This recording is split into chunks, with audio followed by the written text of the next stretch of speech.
2 3 4 5 6 7 8 9 10 ইমরান, ওই যে ওই দিন আমি কামটা ছেড়াই দিয়েছিলাম না, পরে যে তুমি গসাদাই স্টার্ট করে দিলা, ওই গাড়িটার কাজ কাম করে মোটামুটি 10,000 টাকা বিল হয়েছে, বুঝছো? তুমি এক কাজ করো, এই যে 100 টাকা রাখো, তুমি খুশি হয়ে দিলাম, বিকেলে তুমি এটা কিছু নাস্তা পানি কিনা খাও।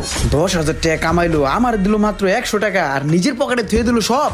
এই গাড়িটা তো আমিই ঠিক করছিলাম, আমি যদি না ঠিক করতাম হ্যাঁ কি পাইতো টাকাটা? এখন আমার দিল 100 টাকা, এইসব কি আমার সহ্য করে নিতে হইব? মাথা গরম করন যাব না, রিল্যাক্সে কাম নিতে হইব।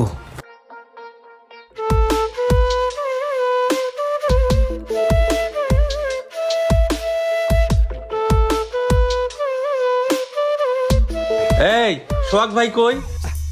সোহাগরে দিয়ে কি করবেন?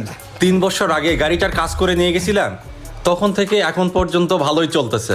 আবার নতুন করে প্রবলেম সৃষ্টি হয়েছে, এখন আবার ডিস্টার্ব হচ্ছে, তো সোহাগ ভাইকেই দেখাবো। সোহাগ ভাই কোথায়? আরে